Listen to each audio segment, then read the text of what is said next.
Bonjour à tous, aujourd'hui je vais réaliser des macarons au praliné. Je commence par faire un praliné maison. Pour la recette, vous pouvez suivre le lien en haut à droite.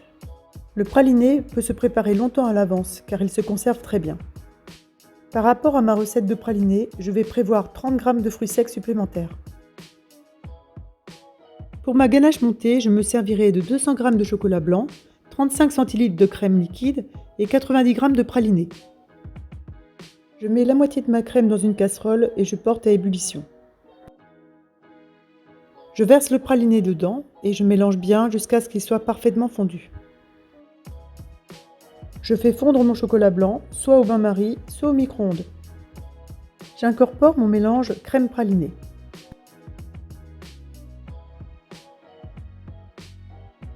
Et pour finir, je rajoute ma crème froide. Je mélange bien à chaque fois.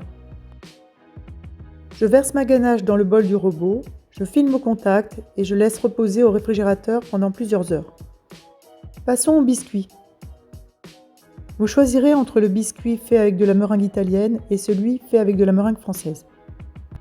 Je vous mets les deux liens en haut à droite. Là, je me retrouve à l'étape de la meringue justement et je vais rajouter le colorant. Pour une fois, je ne vais pas mettre trop de colorant car je veux obtenir un rendu naturel. Je vais macaronner jusqu'à ce que la pâte forme un ruban.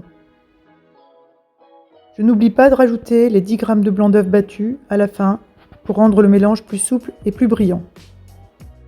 Je retrouve mes 30 g de fruits secs que je vais couper assez grossièrement.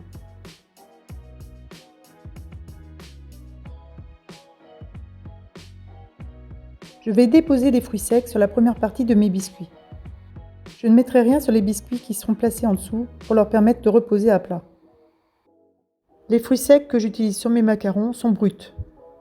Comme ils passeront au four, cela va les torréfier. Cuisson dans un four à 145 degrés pendant 14 minutes.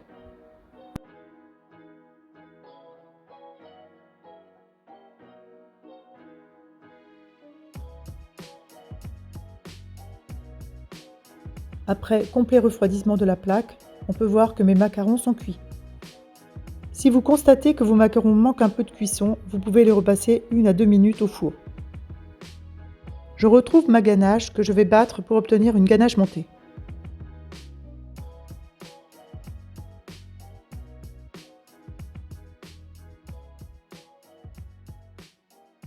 Pour un goût encore plus prononcé, on peut rajouter un insert de praliné au centre des macarons.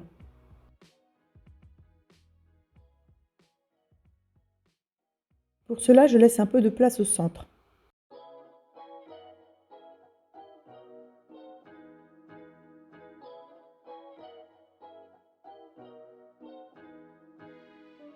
Ou alors je mets simplement de la ganache au praliné.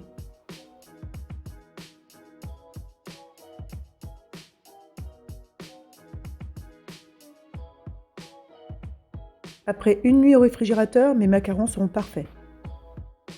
J'espère que cette vidéo vous a plu et si c'est le cas, n'hésitez pas à vous abonner à ma chaîne. À bientôt!